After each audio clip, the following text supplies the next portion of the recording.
daawadayaal soo dhawaada waxaa idin wadaa filimkii inoo socday qaybtiisa labaad balse inta aan bilaabin janaalka subscribe saar sidoo kalena like saar muuqaalka kadib markii Sehyun meesha ka baxay Suji ayaa barkada timid si ay ula hadasho Taehae waxay si toos ah ugu sheegtay inay iyadu jeceshahay Sehyun waxay kaloo sheegtay in Sehyun isaguna iyada jecel yahay Suji waxay ku dooday in xiriirka Sehyun iyo Taehae uu yahay isku day uu Sehyun kula qabsanayo xaaladda cusub ee ah in Suji ay noqotay walaashiis dhinaca qoyska markay hadalladaas maqashay Taehae aad ayay uga xumaatay daqiiqad kadib waxay aragtay Sehyun oo si dhow ula jooga Suji xitaa gacmaheeda cadaadis uga saaraya si uu u dejiyo muuqaalkaas ayaa qalbigeeda sii dhaawacay iyadoo murugaysan ayay qolka ku noqotay subaxdii xigtay Taehae keligeed ayay dib ugu laabatay Seoul markii Sehyun hurdada ka toosay oo ogaaday inay tagtay aad ayuu uga walwalay isla markiiba ayuu ka daba baxay maadaama Taehae cagteedu dhaawacnayd meel fog ma aysan gaari karin Sehyun ayaa ugu dambayn helay wuxuu dhabarka u saaray si uu u qaado Taehae waxay fursadaas uga faa'iidaysatay inay sawir wadajir ah ka qaado markay aragtay sida uu uga walwalayo qalbigeeda waxaa ka buuxsamay farxad iyo jacayl iyagoo gacmaha ishaysta ayay dib ugu laabteen Seoul markii ay guriga gaareen Sehyun wuxuu u diyaariyey miis buuxa oo cunto macaan ah guriga waxaa ka buuxay qosol iyo farxad dhanka kale hooyada Suji waxay booqatay xarunta dadka waayeelka ah iyadoo matalaysa hay'ad samafal waxay dadka degan u iibisay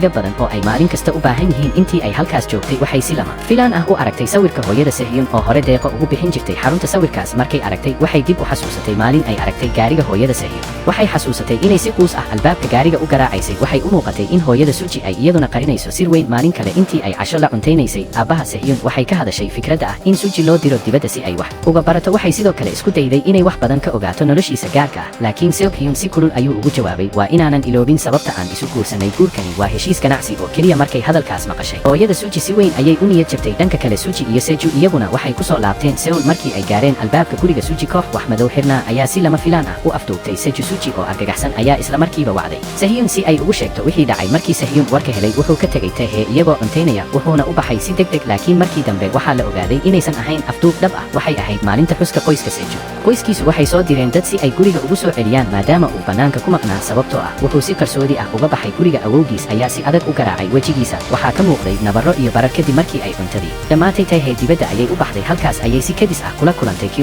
Kyungju aad ayay ula yaabtay markay ogaatay in Taehae ay sidaas ugu dhowdahay guriga Sehyun Taehae waxay markaas bilowday inay saaxiibteed uga cabato Sehyun waxay sheegtay inuu mar walba daryeelo Suji isagoo aan dareemin dareenkeeda waxayse garan weyday in Sehyun meel u dhow joogo oo uu si qarsoodi ah u maqlayo hadalkeeda markii uu maqlay cabashadeeda wuxuu fursadda uga faa'iidaystay inuu ku casuumo casho maalinta xigta subaxdii dambe Sehyun wuxuu yimid guriga Taehae Kyungju ayaa albaabka furtay waxayna u sheegtay in Taehae shaqo aaday waxay sidoo kale uga warantay wixii barkada dabaasha ka dhacay ee u dhexeeyay Suji iyo Taehae Sehyun wuxuu damcay inuu isla markiiba raadiyo Taehae laakiin ka hor intuusan bixin wuxuu helay telefoon ka yimid booliiska horey ayuu booliiska uga codsaday inay dib u baaraan shilkii gaariga ee sababay geerida hooyadiis waxay u muuqatay in baaritaankaasi ugu dambayn keenay xog cusub oo muhiim ah booliisku waxay u sheegeen Sehyun in maalintaas ay diiwaanka ku jirtay oo keliya gabadh dugsi sare dhigata oo samaysay shil gaari kadibna baxsatay balse aan wax diiwaan ah laga haynin hooyadiis Sehyun ayaa mar kale shaki galay isagoo isweydiinaya in geerida hooyadiis ay ka dambaysay arrin kale oo qarsoon maqaayadda qaxwada ee Taehae ka shaqayso Sehyun wuxuu kula kulmay Kyung oo isaguna raadinayay Taehae Kyung wuxuu u arkay inay tahay wax laga xumaado in Taehae ay u shaqayso sidii adeegto maqaayad wuxuuna ku casuumay inay ka shaqayso xafiiskiisa qareennimada markii Sehyun arkay Taehae oo si farxad leh ula sheekaysanaysa Kyung masayr ayaa galay wuxuuna dhinaca ka bilaabay inuu ku jeesjeeso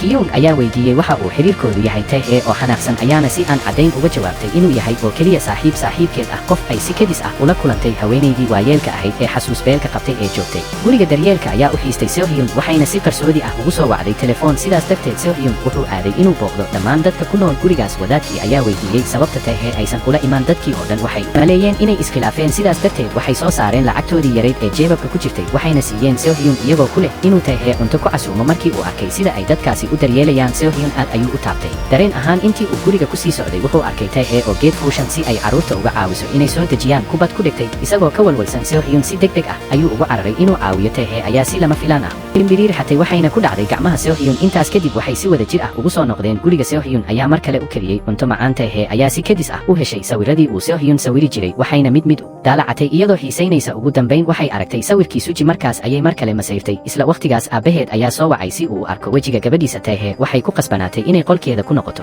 wicitaankii muuqaalka ahaa dhexdiisa Taehae waxay si farxad leh ugu soo bandhigtay aabaheed gurigeeda cusub iyadoo u sheegtay inuusan ka welwelin aabaheed wuxuu sheegay inuu internetka ku arkay xog ku saabsan hooyadeed oo dib u furaysa bandhigeedii farshaxanka dhoobada wuxuuna sheegay inuu u diri doono qaxwadii ay hooyadeed jeclayd si Taehae ugu geyso Taehae ayaa si caro leh u weydiisay sababta uu weli u ilaawi waayay hooyadeed waxay tiri markii hore hooyadeed ayaa isaga u adeegsatay inay ku ilowdo jacayl hore balse ugu dambayn isaga ayaa noqday qofka aan awoodin inuu iloobo intii ay aabaheed su'aalaynaysay Taehae waxay ka fikirtay nafteeda iyadoo isweydiinaysa sababta ay u sugayso qof aan iyada jeclayn sida aabaheed oo kale markaas ayay si qarsoodi qarsoodi ah go'aan uga gaartay inaysan weligeed ku noolaan doonin nolol xanuun badan oo la mid ah tan aabaheed Seo-hyun ayaa ogaaday in Tae-hee ay aragtay sawirka Suji wuxuuna aaday albaabka qolkeeda si uu wax ugu sharaxo laakiin Tae-hee waxay u sheegtay inay rajaynayso in xiriirkoodu halkaas ku ekaado. Seo-hyun oo jahwareersan ayaa weydiiyey sababta isagoo isleh bal Suji ma wax bay ku tiri. Tae-hee waxay sheegtay in go'aankeedu uusan wax xiriir ah la lahayn cid kale, waxay ahayd arrin u dhexaysa iyada iyo Seo-hyun oo keliya. inkasta oo ay erayo adag ku hadashay haddana isla markii ay dhabarka jeedisay ayay ilmaynaysay. Seo-hyun ayaa keligiis u aaday baar si uu khamri u cabo. dhanka kale xiriirka Suji iyo Haejung si wanaagsan ayuu u socday. marar badan ayay wada sheekaysan jireen. Haejungana si joogto ah ayay uga sheekaynaysay nin ay jacayl u qaaday. markii ugu horeysay ee ay aragtay Suji way ka daashay hadalladaas, sidaas darteed waxay wacday Seju. waqtigaas Seju wuxuu ku nasanayay sariirta fadhiga haddii gabdho kale soo wacaan dan kama gelin, laakiin markii uu arkay in Suji tahay qofka soo wacaya isla markiiba ayuu ka jawaabay. markii uu gaaray goobtii lagu ballamay Seju markii hore wuu wareeray, laakiin markii uu yara fikiray ayuu fahmay xaaladda. nasiib wanaag Seju wuxuu yaqaanay Dohun ninka ay Haejung ka heshay. Haejung ayaa ka codsatay inuu ka caawiyo la xiriirida Dohun. waxaa soo baxday in Dohun uu yahay nin baarka ka shaqeeya isla goobta uu Seo-hyun ku sakhraansanaa. kadib markii uu helay wicitaankii Dohun wuxuu u sheegay in Seo-hyun si aad ah u sakhraansan yahay. Suji iyo Seju ayaa si degdeg ah ugu cararay baarka. Seo-hyun oo maskaxdiisu wareersan tahay ayaa Suji weydiiyey inay wax ku tiri Tae-hee. Suji si daacad ah ayay u qiratay inay Tae-hee u sheegtay inay iyada iyo Seo-hyun is-shukaansanayaan. kadib waxay dib ugu weydiisay Seo-hyun haddii ay wax khaldan sheegtay. Seo-hyun ayaa qosol qasab ah la yimid isagoo leh shaqo fiican ayaad qabatay. Suji aad ayay uga xumaatay sababtoo ah Seo-hyun mar walba wuxuu si gaar ah uga fikiraa Tae-hee. sidaas darteed iyadoo xanaaqsan ayay ka baxday baarka. Seju ayaa daba orday wuxuuna weydiiyey waxa ay dhab ahaantii rabtay inay Seo-hyun ka xaqiijiso. markii Seju si toos ah u weydiiyey waxa ay damacsan tahay, Suji wax jawaab ah ma bixin. halkii ay hadli lahayd waxay si lama filaan ah uga dhunkatay bushimaha. saddexda saaxiib dhexdooda Seju mar walba wuxuu iska dhigaa nin gabdhaha badan la sheekaysta oo aan xiriir dhab ah dan ka lahayn. sidaas darteed cidina si dhab ah uma qaadato dareenkiisa, laakiin xaqiiqadu waxay tahay in Seju uu muddo dheer si qarsoodi ah u jeclaa Suji. dhanka kale Seo-hyun ayaa ku miyir beelay baarka waxaana loo qaaday isbitaalka Myung-jung. markii uu soo toosay wuxuu isku arkay isla qolka ay hooyadiis hore ugu jirtay. markii uu xusuustay waqtiyadii uu la qaatay hooyadiis aad ayuu ugu say wuxuu la kulmay hooyada Suji oo ahayd dhakhtarkii hooyadiis, wuxuuna weydiiyey haddii ay wax ka og tahay faahfaahinta shilkii gaariga. wax walba waxay muujinayeen in hooyadiis ay gashay shil, laakiin wax diiwaan ah lama helin saldhigga booliiska. waxaa ku jiray oo keliya warbixin ku saabsan shil gaari oo baxsad ah oo dhacay isla maalintaas. qofkii dhibanaha ahaa wuxuu ahaa gabadh dhigata dugsiga sare. ugu dambayn hooyada Suji ayaa sheegtay runta. waxay sheegtay in qofkii sababay shilkaas baxsadka ahaa markii hore ay ahayd hooyada Seo-hyun. kadib markii arrinta la ogaaday shirkaddii ay la shaqaynaysay ayaa tirtirtay dhammaan diiwaanadii si aan loogu xusin inay ahayd dambiile xitaa geerideeda. kadib hooyada Suji waxay kula talisay Seo-hyun inuusan sii qodin arrintaas. markii uu qolka ku noqday Seo-hyun weli ma rumaysan karin in hooyadiis naxariista badnayd ay ahayd qof sababay shil kadibna baxsatay. isagoo aad ugu xiisay hooyadiis ayuu sariirta isku qariyey isagoo ooyaya sidii ilmo yar. si lama filaan ah Tae-hee ayaa timid si ay wax ugu soo celiso Seo-hyun, waxayna ogaatay inuu isbitaalka jiifo. maalmo ka hor iyadoo xiisaynaysa Tae-hee waxay furtay diyaarad warqad ah oo Seo-hyun ka codsaday inay ilaaliso. halkaas ayay ka ogaatay sirta ah inuusan Seo-hyun ahayn wiilka dhalay ninka taajirka ah. Seo-hyun wuxuu u sheegay Tae-hee in dareenkiisa ku aadan Suji uu ahaa saaxiibtinimo oo keliya, halka qofka uu dhab ahaan jecel yahay ay tahay iyada. markii ay aragtay indhihiisa daacadda ah Tae-hee way ka naxday xaaladiisa, waxayna go'aansatay inay mar kale aaminto. labadoodii way heshiiyeen waxayna mar kale noqdeen kuwa isu dhow. Tae-hee waxay sheegtay inay rajaynayso in haddii maalin uun Seo-hyun joojiyo jacaylka uu qabo uu si daacad ah ugu sheego ma aysan doonayn xiriir hal dhinac ah. Seo-hyun ayaa si taxadar leh u weydiiyey haddii ay maalinta xigta ka soo qaadi karto isbitaalka. wuxuu sheegay inuusan aabihii la xiriirin muddo dheer isla markaana uusan lahayn qof mas'uul ah oo ka caawiya bixitaanka isbitaalka. Tae-hee qalbigeedu wuu jilcay waxayna isla markiiba aqbashay inay caawiso farxad darteed. Seo-hyun wuxuu soo saaray silsiladii ay hooyadiis xiran jirtay intii ay noolayd, wuxuuna hadiyad ahaan u siiyey Tae-hee maalintii xigtay. markii laga sii daynayay isbitaalka waxay ogaadeen in aabihii uu xanibay dhammaan kaararkii bangiga ee Seo-hyun. nasiib wanaag Tae-hee ayaa bixisay lacagtii isbitaalka iyadoo kaftan ahaan ku sheegtay inay tahay lacagtii kiradeeda. dhanka kale Suji waxay Haejung u kaxaysay isbitaalka si ay ookiyaalo cusub u hesho. halkaas ayay ku aragtay aabbaha Seo-hyun. waxay ogaadeen in araggiisu si tartiib ah u sii daciifayo sabab aan la garanayn, waxaana suurtagal ah inuu dhowaan indho beelo. fiidkii Seju wuxuu ku dhawaaqay inuu iibsaday makhaayad hilib lagu dubo islamarkaana uu bilaabi doono shaqo si uu lacag u sameeyo. sababta kale ee uu makhaayadda u iibsaday waxay ahayd in Suji ay jeceshahay maqaarka doofaarka la dubay, maadaama Suji sidoo kale ay jeceshahay macmacaanka. Seju wuxuu qorsheeyey inuu dukaan macmacaan ka furo albaabka jaamacadeeda hortiisa. Kyungju waxay rajaynaysay in Seo-hyun uu si wanaagsan ula dhaqmo Tae-hee, sidaas darteed waxay u dirtay sawirkooda iyagoo wada jooga. markii Tae-hee ay aragtay saaxiibteedii ugu fiicnayd iyo wiilka ay jeceshahay oo si wanaagsan isu fahmaya, iyaduna way ku faraxday maadaama kaararkii bangiga ee Seo-hyun la xanibay. Tae-hee waxay u heshay shaqo waqti baarti ah oo rinjiyeyn ah dukaanka ay ka shaqayso jaamacadda gudaheeda. Tae-hee waxay si lama filaan ah ula kulantay hooyadeed iyo saaxiibteed shaqada. saaxiibtaas ayaa si diiran ugu casuurtay Tae-hee inay casho la cunto. dhacdadan waxaa arkaysay Suji. waxay Kyungju ka ogaatay in haweenaydii ay maalintaas la joogtay aabbaha Seo-hyun ay ahayd hooyada Tae-hee. Suji, Seju iyo Kyungju waxay go'aansadeen inay iska kaashadaan sidii ay Haejung uga caawin lahaayeen inay ka baxsato xakamaynta adag ee hooyadeed si ay u shukaansato Dohun. Haejung waxay hooyadeed u sheegtay inay jaamacad booqanayso, balse hooyadeed ayaa telefoonkeeda ku rakibtay qalab lagu dabagalo goobta ay joogto si aan loo ogaan waxay telefoonkeedii siisay Suji iyaduna waxay u baxsatay inay la kulanto Dohun.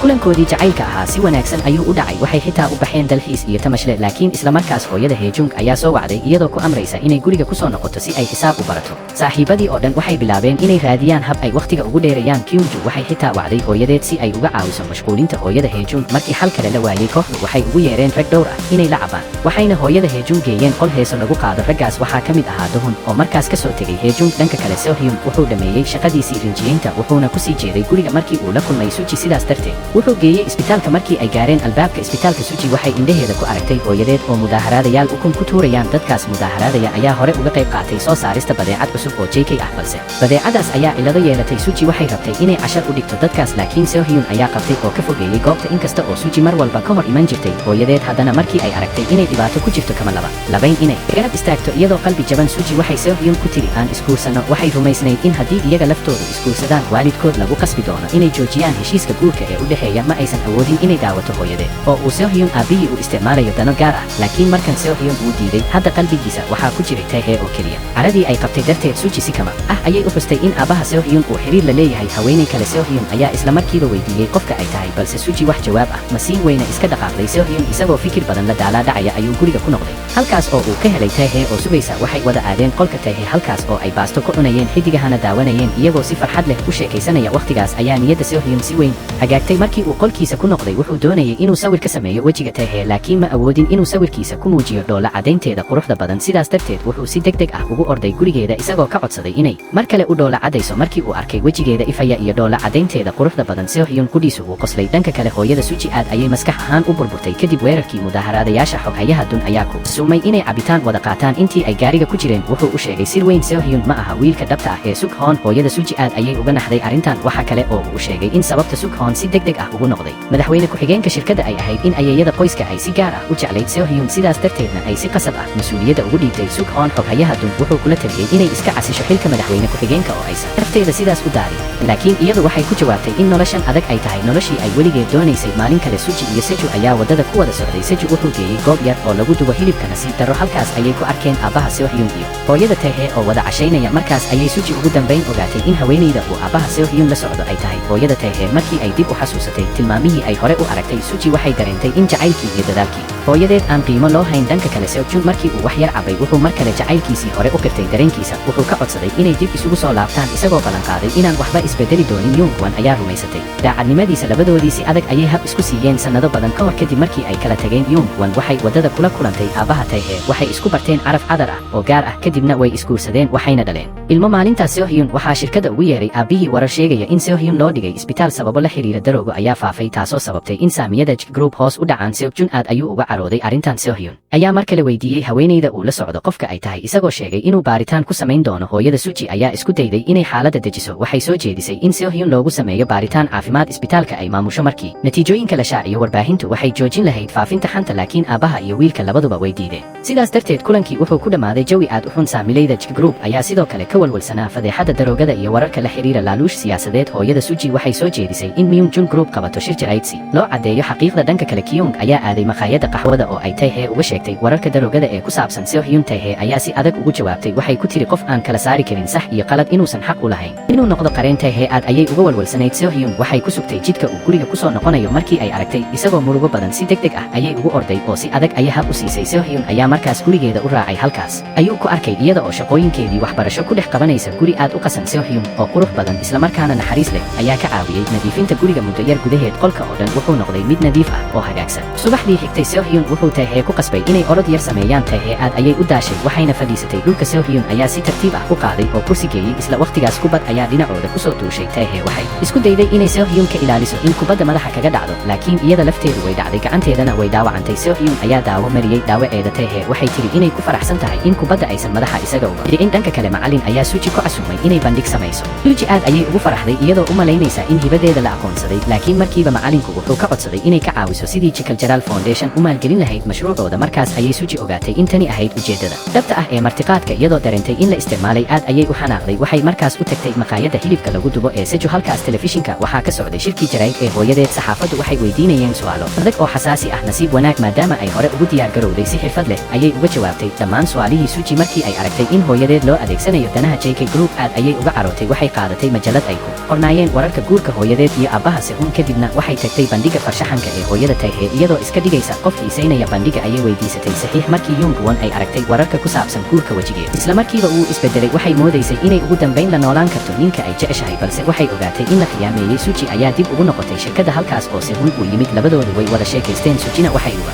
warantay waxyaabo xiiso leh Sehun ayaa mar kale weydiiyey qofka ay tahay haweeneyda uu aabihii la socdo Suji iyadoo ka baqaysa inuu dhaawacmo weli way qarisay runta kadib shirkii jaraa'id hooyada Suji waxay ogaatay inay weyday hal dhigood markaas ayay dib ugu noqotay goobtii si ay u raadiso halkaas ayay kula kulantay xoghayaha Don oo isaguna caawinay mar kale ayuu kula taliyey inay shaqada ka tagto balse iyadu waxay qiratay inay jeceshahay Seoktae waxayna uga digtay inuusan arrimahooda soo dhexgelin dhanka kale gudoomiyaha J Group oo sidoo kale ah ayeeyada Sehun ayaa dib uga soo laabatay dibadda waxay wiilkeeda weydiisay waxa dhab ahaan ka dambeeya heshiiska ay la galeen Myung-jung Group Seon Yeon si daacad ah ayuu u sheegay in ujeedadu tahay badbaadinta mashruuca dawooyinka bayolojiga ah iyo in shirkadda si guul leh suuqa saamiyada loogu daro gudoomiyuhu wuxuu uga digay inuu taxadar badan sameeyo si qorshuhu uusan u fashilmin kadibna waxay ku tiri erayo culus walaalka weyn xaaskiisii iyo hooyada Sehun dhammaantood waxay u dhinteen adiga dartaa waxay ku dartay in shaqada ugu muhiimsan hadda ay tahay in Sehun maskax ahaan deganaado isla markaana shirkaddu sii xoogaysato maalintaas Taehe waxay ahayd inay tababar shaqo ugu baxdo beeraha Sehunna uu raacay qoraxdu si diiran ayay u ifaysay muuqaalka deegaankuna wuxuu ahaa mid degan oo qurux badan Sehun wuxuu dareemayay inuu sii jeclaanayo Taehe maalinba maalinta ka dambaysa isla markaasna wuxuu sii dareemayay cabsi ah inay maalin ogaato beentii uu markii hore ka qariyay kadib shaqadii labadoodu sawiro ayay wada galeen waxayna gacmaha isqabsadeen iyagoo ku dul socda jidka tareenada muuqaalku wuxuu ahaa mid aad u macaan oo jacayl leh Sehun markii ugu horeysay ayuu cabay khamriga bariiska laga sameeyo wuxuuna si kama ah u cabay wax ka badan intii loogu talagalay sidaas darteed wuxuu seegay baskii ugu dambeeyey ee ku laabanayay Sehun maadaama aysan jirin doorasho kale waxay ku qasbanaadeen inay halkaas ku hoydaan si lama filaan ah hoteelkii waxaa ka bannaanaa hal qol sidaas darteed Sehun iyo Taehe waxay ku qasbanaadeen inay wadaagaan hal qol iyagoo markii ugu horeysay qol wada degaya labadooduba way xishoonayeen isla markaana way faraxsanaayeen Sehun ayaa mar kale si daacad ah ugu sheegay Taehe dareenkiisa jacayl hab ayayna isa siiyeen ugu dambayntiina way wada seexdeen subaxdii xigtay kadib quraac wanaagsan waxay gacmaha isqabsadeen iyagoo ku socda wado yar markaas ayaa gaari xawaarisa socda dhinacooda maray Taehe aad ayay u naxday Sehunna si degdeg ah ayuu gacmihiisa ugu soo jiiday si uu u ilaaliyo Taehe waxay u sheegtay in 2 sano ka hor ay gashay shil gaari oo aad u daran darawalkii shilka geystayna uu goobta ka baxsaday dhacdadaas ayaa ku reebtay dhaawac nafsiyeed oo ilaa hadda la socda markii uu maqlay faahfaahinta shilka Sehun wuxuu xusuustay wixii ay hore ugu sheegtay hooyada Suji maskaxdiisa waxaa ku soo dhacay fikrad cabsi leh waxaa laga yaabaa in Taehe ay ahayd gabadhii dugsiga sare ee lagu dhuftay shilkaas baxsadka ahaa si taxadar leh ayuu u weydiiyey haddii aad hesho qofkii gaariga kugu dhuftay maxaad samayn lahayd Taehe si aan labalabayn uga jawaabtay weligay ma cafin doono dhanka kale aabbaha Seju wuxuu doonayay inuu kormeero maqaayada hilibka lagu dubo ee wiilkiisa sidaas darteed Seju wuxuu si degdeg ah ugu yeeray saaxiibadii si ay u taageeraan Kyungju ayaa iyaduna timid Seju wuxuu si ula kac ah u weydiiyey sababta Taehe aysan u imaan Kyungju ayaa cudurdaar degdeg ah samaysay Suji waxay u muuqatay inay fahamtay in maqnaanshaha Taehe iyo Sehun ay ka dhigan tahay inay wada joogaan iyadoo xanaaqsan ayay ka baxday maqaayada Kyungju ayaa Seju weydiisay inuu ogaa in Sehun iyo Taehe ay ishukaansanayaan waxay sheegtay in Sehun uu ka codsaday inay arrinta qariso Seju si degan ayuu ugu jawaabay jacaylka lama qarin karo waxaa laga yaabaa in Suji mar hore garaatay dhanka kale Suji waxay keligeed ku tababaranaysay qalabka selagga goobtii ay saddexdoodu ku kulmi jireen Seju ayaa isla markiiba halkaas ugu yimid kadibna si lama filaan ah ayuu u dhunkaday Suji aad ayay u xishootay oo u wareertay wax eray ah ma oran balse dhabarka ayay jeedisay oo iska tagtay dhanka kale Seju waxaa mar kale canaantay awowgii sababtu waxay ahayd inuu maqaayada furay isagoo aan fasax haysan awowgiis wuxuu amray in haddii uusan bil gudaheed faa'iido samayn la xidho maqaayada xaaska walaalkiis ayaa sidii caadiga ahayd ku jeesjeestay hadday noqoto Suji ama qoyskiisa wax walba waxay Seju ku abuureen cadaadis iyo murugo Taehe ayaa si farxad leh Sehun ugu yeertay gurigeeda si ay baasto u wada cunaan si kama ah Sehun wuxuu helay warqadii natiijada baaritaanka DNA-ga wuxuu weydiiyey Taehe inay aragtay iyo in kale Taehe si degdeg ah ayay u sharaxday inaanay ula kac u furin wayna ka raali gelisay Sehun wuxuu u sheegay inuu xaqiiqadan ogaatan iyo markii ugu horeysay ee ay kulmeen wuxuuna rajaynayay inaan cid kale ogaan sirtaas kadib wuxuu dib ugu noqday qolkiisa isagoo murugo badan Taehe ayaa albaabkiisa timid si ay mar kale uga raali geliso Sehun ayaa albaabka furay wuxuuna ku yidhi waxaan rabaa inaan keligay ahaado kadib albaabka ayuu xiray isagoo Taehe kaga tegay bannaanka iyadoo aamusan oo murugo dareemaysa kadib markii Seju uu dhunkaday Suji markay guriga tagtay ayay sii xanaaqday mar kasta oo ay arrinta ka fikirto sidaas darteed waxay Seju ka codsatay inay kulmaan laakiin si lama filaan ah Seju ayaa ku kaftamay isagoo weydiiyey ma waxaad rabtaa inaan habeen ila seexato Suji aad ayay uga cadhootay hadalkaas isla markiiba way istaagtay oo meesha way ka tagtay dhanka kale Seohyun wuxuu la xiriiray sarkaalkii booliiska ee ka caawiyey baaritaanka shilkii gaariga wuxuu rabay inuu xaqiijiyo magaca dilbanihii shilka maalintaas sarkaalka ayaa u sheegay inaan la bixin karin macluumaadkaas sababo la xiriira asturnaanta si kastaba ha ahaatee wuxuu sheegay inuu hubinayo in dibanuhu hadda si wanaagsan u nool yahay isla markaana uu xitaa galay jaamacadda Seoul markii uu taas maqlay Seohyun wuxuu sii rumaystay shakigiisii ahaa in gabadhaasi ay ahayd Taehe maalin kale Seju ayaa Seohyun weydiiyey sababta uu qof walba uga qariyey xiriirkiisa Taehe laakiin si lama filaan filaan ah Seohyun wuxuu jawaabay annaga ma wada joogi karno wuxuu sheegay in dhawaan wax walba dib ugu noqon doonaan sidii loogu talagalay kadib Seohyun ayaa Seju weydiiyey sida ay wax uga socdaan isaga iyo Suji Seju wuxuu qosol qasab ah la yimid isagoo leh xiriirkaani iyo iyada taasi runtii waa wax aan suurtagal ahayn isla waqtigaas Suji ayaa timid goobtii ay saddexdu ku kulmi jireen waxay Seohyun weydiisay haddii uu Tae la joogay dhammaadkii usbuucii hore waxay xitaa ugu hanjabtay inay taqaan qofka la socdo aabihii Seohyun ayaa si adag ugu jawaabay in Tae aysan wax xiriir ah la lahayn haweenaydaas wuxuu kaloo sheegay in Suji sheegto ama aysan sheegin isaga mar hore go'aansaday inuu Tae ka tago dhanka kale Tae waxay warqad yar uga tagtay albaabka qolka Seohyun waxay rajaynaysay inuu aamino inaysan si ula kac ah u arkin sirtiisa markii Seohyun arkay warqadaas qalbigiisu wuu jilcay wuxuu galay jahawareer weyn mana garanayn waxa saxda ah ee uu sameeyo isagoo eegaya sawirka hooyadiis ayuu si hoose u yidhi maxaa sax ah inaan sameeyo dhanka kale Suji waxay hooyadeed uga warantay arrinta ku saabsan aabbaha Seohyun iyo xiriirkiisa qarsoon laakiin si lama filaan ah ayay u ogaatay in hooyadeed muddo dheer arrintaas ka warqabtay Suji waxay ka codsatay hooyadeed inaysan sii dhexgelin xaaladaas adag hooyadeedse waxay kula talisay inaysan ka welwelin arrimaha dadka waaweyn subaxdii xigtay markii Seohyun guriga ka baxayay Tae ayaa si xishood leh u weydiisay weli ma ii xanaaqsan tahay Seohyun wuxuu ugu jawaabay inuusan xanaaqsanayn wuxuu sheegay inuu doonayo oo keliya inuu keligiis waxyaabo qaar ka fikiro kadibna wuxuu ku casuumay inay caawa casho wada cunaan Tae aad ayay ugu faraxday martiqaadkaas dhanka kale Seohyun wuxuu keligiis aaday qabriga hooyadiis isagoo ilmeynaya ayuu qirtay in Tae tahay gabadhii horeysay ee uu si dhab ah u jeclaado tan iyo yaraantiisii laakiin wuxuu dareemayay inay jiraan sir badan iyo beeno badan oo u dhexeeya wuxuu rumaysnaa in si uu Tae uga ilaaliyo xanuun dheeraad ah uu qasab ku yahay inuu soo afjaro xiriirkaas inkastoo uu jecel yahay jaamacadda dhexdeeda Tae iyo Kyungju ayaa la kulmay Suji markii ay kala tegayeen Suji si ula kac ah ayay Tae ugu tiri caawa waan ku arki doonaa Tae iyo Kyungju waxay u maleeyeen in Seohyun uu Suji sidoo kale ku casuumay cashada iyadoo aan rabin in lala barbardhigo Suji Tae si qurux badan ayay isu diyaarisay habeenkaas isla waqtigaas hooyada Tae waxay la joogtay aabaha Seohyun waxay ogeyd inuu dhawaan guursan doono inkasta oo Seohyun uu jeclaa hooyada Tae haddana si uu xirfadiisa u hormariyo wuxuu ku qasbanaa inuu guursado hooyada Suji si kastaba ha ahaatee wuxuu weli rajaynayay inuu mararka qaar arko Yongwon laakiin qalbiga Yongwon hadda jacaylkii uu ka dhamaaday markii ay dayar ahayd waxay maqashay inuu guursanayo haddana sanado badan ayay sugaysay hadda xaaskiisii hore way geeriyootay balse haddana wuxuu guursanayaa haweenay kale Yongwon waxay go'aansatay inaysan mar dambe sugayn markii la gaaray waqtigii cashada Suji ayaa Seohyun weydiisay maanta Tae ma qurux badnayn laakiin si lama filaan ah Seohyun wuxuu bilaabay inuu si kulul uga hadlo Tae wuxuu si ula kac ah u sheegay erayo dhaawacaya dareenkeeda Tae markii ay aragtay inuu mar kale u dhaqmay sidii qof qalbi adag murugo ayay dareentay waxay si toos ah u weydiisay miyaadan mar dambe i jeclaan doonin Seohyun si kulul ayuu u xaqiijiyey Tae aad ayay uga xanaaqday ugana murugootay way istaagtay oo meesha way ka tagtay kala taga kadib Seohyun aad ayuu u niyad jabay wuxuu aaday baar wuxuuna cabay khamri badan Suji ayaa guriga geysay balse maadaama ay deris ahaayeen guriga oo dhan wuxuu xambaarsanaa xusuustii iyaga iyo Tae sababtaas awgeed Seohyun ma doonayn inuu kor u baxo markii Suji ay aragtay Tae oo taagan dabaqa hoose isla markiiba gaariga ayay xawaare ku kaxaysay waxay Seohyun geysay goobtii hore ee ay saddexdooda ku kulmi jireen Seohyun oo sakhraansan ayaa Suji ku yidhi markii hore mar kasta oo wax murugo leh dhacaan saddexdeenna ayaan wada wajihi jirnay kadibna wuxuu sii raaciyey laakiin hadda qalbigaygu wuu isbedelay markii uu sidaas yidhi wuxuu si tartiib ah uga qaaday gacanta Suji ee wejigiisa saarnayd Suji ayaa markaas si kama ah u ogaatay in qayb ka mid ah silsilada uu Seohyun u xirneed ay maqan tahay waxay dareentay in silsiladaas iyo qalbiga Seohyun labaduba hadda ay la xiriiraan Tae silsiladaas waxay ahayd dhaxal qaali ah oo uga timid hooyadii Seohyun markii Suji ogaatay in Seohyun si dhab ah u jecel yahay Tae qalbigeedu aad ayuu u jabay waxayna u oyday si cod dheer dhanka kale Seju wuxuu Kyungju geeyay gurigeeda wuxuu doonayay inuu dareenkiisa muujiyo sidaas darteed si tartiib ah ayuu ugu soo dhawaaday wuxuuna ka dhunkaday dhabanka Kyungju ayaa dhoola cadaysay iyadoo u sheegtay in ay mar walba u aragtay saaxiib caadi ah oo keliya waxay kaloo qirtay inay hore ugu abuurtay xaalad qalafsan laakiin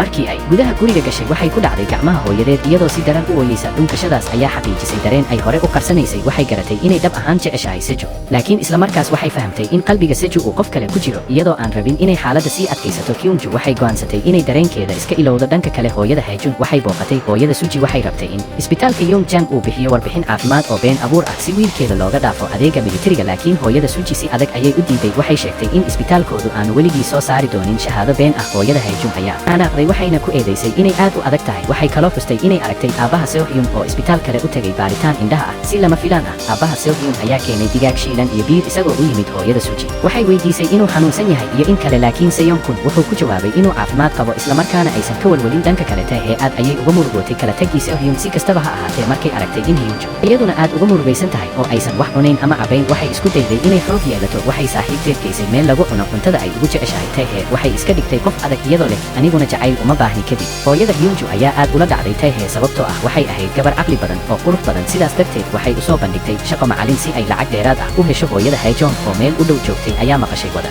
sheekaysigaas waxay ku qanacday in Tae noqoto macalinka wiilkeeda dhanka kale Suji waxay Seohyun iyo Seju ugu yeertay goobtoodii qarsoodiga ahayd waxay Seohyun u sheegtay in aabihii xiriir la leeyahay farshaxanad samaysa dhoobada waxay xitaa tustay xogteeda laakiin weli ma aysan sheegin in haweenaydaasi tahay hooyada Tae Seohyun ayaa markaas u tagay xoghayaha Dun si uu runta u ogaado ninkaasi wuxuu u sheegay hal arrin oo muhiim ah maalintii hooyada Seohyun gashay shilka gaariga waxay u socotay inay la kulanto farshaxanada dhoobada macluumaadkan ayaa sii kordhiyey rabitaankii Seohyun ee ahaa inuu ogaado runta ka dambaysay geerida hooyadii kadib markuu si qoto dheer uga fikiray wuxuu go'aansaday inuu email u diro farshaxanada si uu kulan ula yeesho dhanka kale ayeeyada Seohyun ayaa booqatay hooyada Suji waxay rajaynaysay in dawada cusub suuqa loo soo saaro sida ugu dhaqsaha badan marka tijaabooyinka caafimaad dhammaadaan waxay sidoo kale ballan qaaday inay siin doonto saamiyo shirkadeed iyadoo ku salaynaysa natiijooyinka mashruuca hooyada Suji si farxad leh ayay u aqbashay iyadoo sheegtay inay dadaalkeeda oo dhan gelin doonto maalintaas Youngwon waxay timid maqaayada qaxwada ee ay gabadheedu ka shaqayso waxay ku dhawaaqday inay ka tegayso Seoul kuna laabanayso Incheon waxay sidoo kale hadiyad siisay Tae Youngwon waxay gabadheeda ugu warantay dhibaatooyinkii ay soo martay sanadihii badan waxay u sheegtay inaysan lahayn qof cusub oo ay xiriir la leedahay wada hadalkooda ayaa si weyn u hagaajiyay xiriirka hooyo iyo gabar